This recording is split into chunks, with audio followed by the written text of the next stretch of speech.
नमस्कार मंडळी, सुप्रिया होम किचनमध्ये तुमचं पुन्हा एकदा स्वागत आहे. आज मी खास तुमच्यासाठी घेऊन आले आहे व्हेज चपाती नूडल्स, जे खूपच पौष्टिकसुद्धा बनलेलं आहे.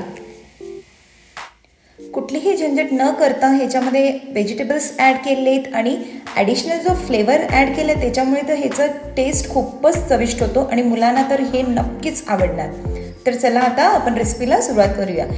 सकाळी केले चपातीमधले काही शिल्लक उरले होते, त्यांचाच वापर मी इथं केलेला आहे.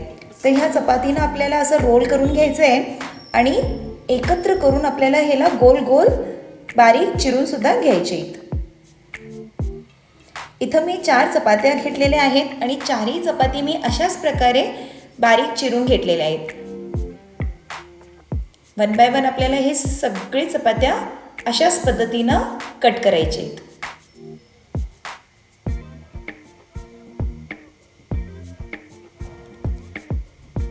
तर आता फायनली इथं माझे सगळे चपाती कट करून तयार झालेले आहेत.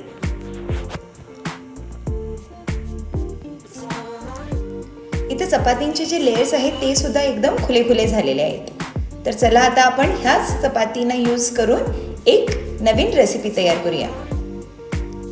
मुलं शाळेतनं घरी आली की काही ना काही खायला मागतात, तर स्पेशली हे रेसिपी त्यांच्यासाठी. ते इथं मी एक पॅन घेतलेला आहे. पॅनमध्ये 2 चमचे मी इथं तेल घेतलेले आहेत.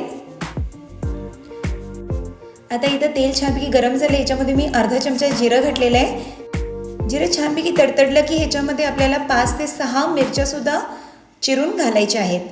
आता इथं मिरच्यासुद्धा भाजलेल्या आहेत. इथं मी 2 मोठे कांदेसुद्धा लांब चिरून घेतलेले आहेत. आपल्याला हे कांदेसुद्धा छानपैकी भाजून घ्यायचे आहेत.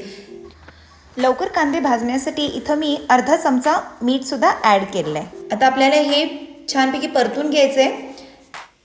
हाफ फ्राय कांदा झाला की ह्याच्यामध्ये 1 वाटी मी बारीक चिरलेली लांब कोबीसुद्धा ॲड केली आहे. इथं 2 गाजर मी बारीक किसून घेतलेले ते सुद्धा ॲड केले. आता हे सर्व काही आपल्याला मोठ्या आचेवरती पटकन भाजून घ्यायचं आहे. आता इथं अर्धा चमचा आलं लसूणची पेस्टसुद्धा ॲड केली आहे. हे सर्व काही आपल्याला हाय फ्लेमवरती परतून घ्यायचं आहे. आता तुम्ही इथं बघू शकता की जे भाज्या आहेत ते सुद्धा छानपैकी फ्राय झालेले आहेत. इथं आता आपण 1/4 स्पून हळद ॲड करूया. तिखट आपण आपल्या चवीनुसार ॲड करायचं. इथं मी ॲडिशनल फ्लेवर आणण्यासाठी येप्पीचा Korean hot and spicy masala use केले. जर हे तुमच्याकडे नसेल तर तुम्ही इथं मॅगी मसालासुद्धा ॲड करू शकता. इथं आता आपल्याला सोया सॉस ॲड करायचं आहे.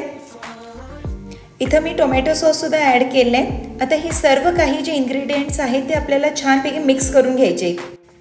आता फायनली हे सर्व काही इन्ग्रेडियंट्स छानपैकी मिक्स झाल्यानंतर आपल्याला जे आपण कट केलेले चपाती नूडल्स आहेत ते आपल्याला इथं ॲड करायचे आहेत.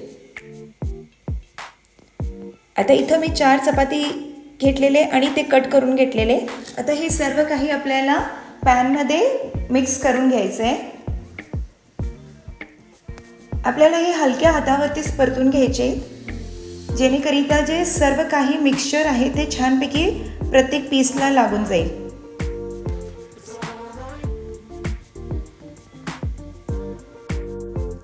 तुम्ही सुद्धा ही रेसिपी नक्की ट्राय करा आणि मला कमेंटमध्ये सांगायला अजिबात विसरू नका की मुलांना ही रेसिपी आवडली की नाही. आणि अशाच नवीन नवीन रेसिपींसाठी चॅनलला लाईक, शेअर, कमेंट आणि सबस्क्राईब करायला अजिबात विसरू नका आणि दिलेल्या बेल आयकॉनला प्रेस करा.